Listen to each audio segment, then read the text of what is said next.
Welcome back to Hey Kentucky. Now, I'm very excited to have these two guys with us. I don't know if I can say Hollywood friends without saying these two because they're my only two, Randy and Jason Sklar. Hi, guys. How are you? We're good. You're not counting Marilyn Manson? I mean, he counts as a Hollywood friend of yours. He/she counts. One flight on a Southwest Airlines flight, and he was your friend. You know, I still sometimes late at night will just text him and say, "You up?" and see if he'll respond. He's yet to do it.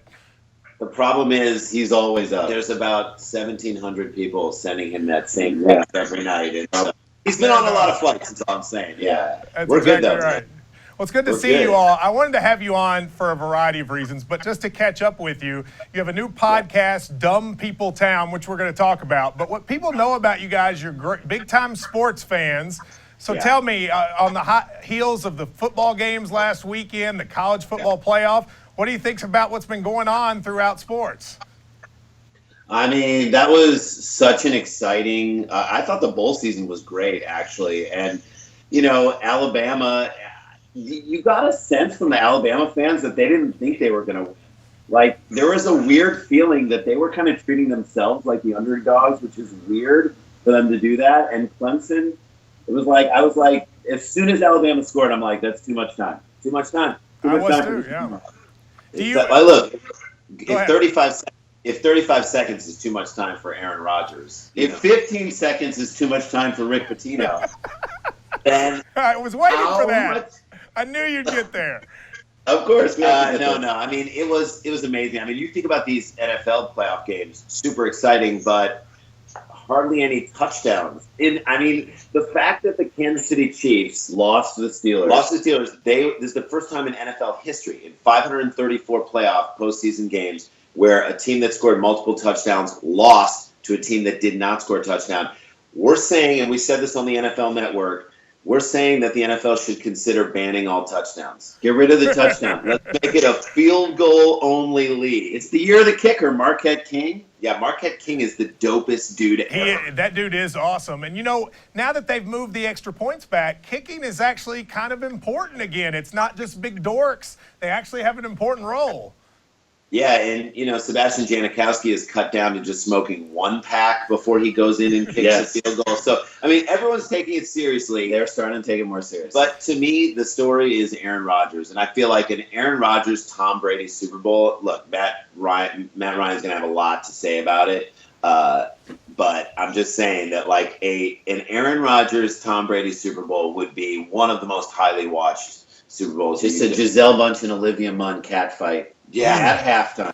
I'll take it. Now you got me paying attention. Now, you all have told this show on my radio show, but this TV audience is a little different. You met John Calipari years ago when he was at Memphis, and you guys were both very impressed. Tell us a little bit about that. You were doing the Rome show, I think. Yeah. And he was coming on Jim Rome's show. And first of all, I loved talking to him. He was so cool, so personable. Immediately you got the sense you're like, oh, this is why players love this guy, because he's so likable from the get-go. And he makes you think like you are the most important he even made us feel important. Like he knew us from our Cheap Seats show. I think he was like in the makeup chair and we were just talking to him. He knew us from Cheap Seats. He talked about things that we had done. And by the end of our conversation, even though we were grown men in our 30s, we graduated from college, we signed with Kentucky. Letters of intent. He's like, I don't need this stuff from you guys. Just to get an English degree. There. He's so popular here, but now you get all these guys in the NBA, Anthony Davis, Karl Towns, John Wall, DeMarcus Cousins. Is there any former Cat that you particularly like? I would think DeMarcus with his attitude might be one you appreciate. Boogie's pretty awesome. Boogie's great because you just never know he's like. I feel like Boogie could either be in the NBA or on the Vanderpump Rules because you just don't know what he's going to do. Am I right? Yes, totally. He could be like a barback with Jax on Vanderpump Rules. You know, Jax's girlfriend is from here. She's from right. Used to work at the Hooters in Richmond, Kentucky. I bet you didn't know that. Yeah, and he bought her new Hooters. And what I love about it is that they're not going to stay together. He's not committed to marriage. I'm sorry. And when Jay says they're not going to stay together, I'm talking about Boogie Cousins. He's talking about the Sacramento Kings and Boogie Cousins. Yeah, I mean, Did the Kings buy Boogie new Hooters as well? I didn't know that. I don't know. I don't know. I think he needs to get to a team where he can make an impact in a deep playoff run. I mean, Towns is just one of the coolest dudes, and to me, in my opinion, revolutionizing what a big man can do in the NBA. And you'll see that like moving forward. I'm amazed at the Minnesota Timberwolves that they are not. I think they're great. I think they should be even better. You know, and you almost are like, well, if they kind of play down and have a bad season, they'll get that one more pick, that one more piece, that high level. But I just think Towns is a guy that we were doing an NBA draft with some buddies, with Adam McKay. We were hosting it for him. Adam McKay, who directed The Big Short and Anchorman and wrote on SNL. Will Ferrell's like writer, great dude.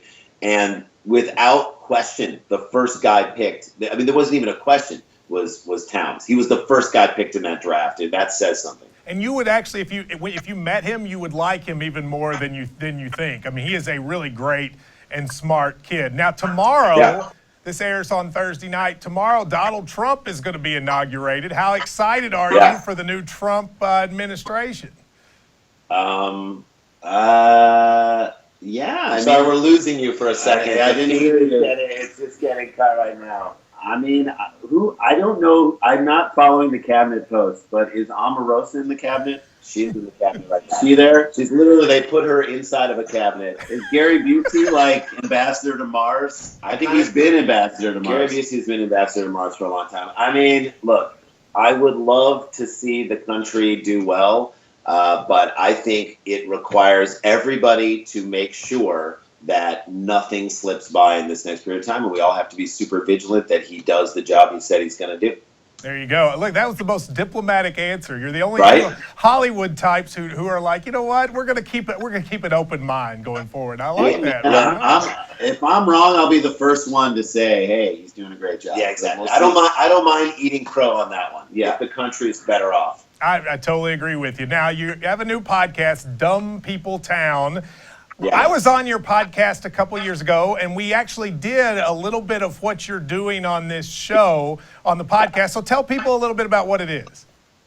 It's an exploration of dumb people doing dumb things. We break down insane news stories, usually from the state of Florida. Usually involving some nakedness, some meth, a machete. These are all things that kind of work their way. Someone defecating in someone's hot tub, that kind of stuff. Yes. But what it is it's us trying to understand and celebrate that behavior and break it down with our co-host Daniel Van Kirk and an up-and-coming great comedian. Our first episode was Nick Thune, who's a fantastic comedian. He just was on The Tonight Show. He's got a new CISO special. And it's really just a riff fest, as you saw when you were on the show. And it's a lot of what we did when we came on your podcast. It's funny people having fun, riffing, and creating comedy with each other. And we're so excited. It's on Feral Audio, Feral Audio. And it's already in like the top 15 in comedy podcasts. And it's like, it got a great launch yesterday. So we're super psyched about it. Well, I'm going to subscribe. Dumb People Town. I want to have you all on my podcast again. You guys, for people watching this, these are two of the nicest guys you'll ever meet. They've been friendly to our shows over the years, and I really appreciate you taking the time to come on tonight. Well, every time you ask us to guest host your radio show, no matter what we're doing, we figure out a way to do it because we love the people that support you. Your fans are the best fans in all of media. They are the most supportive, most amazing, and interactive. They've taken us in as their own, so we appreciate it. Thank you for having us on, and good luck with the TV show. Congrats. Thank you very much. We'll take a break and be right back. This is Hey Kentucky.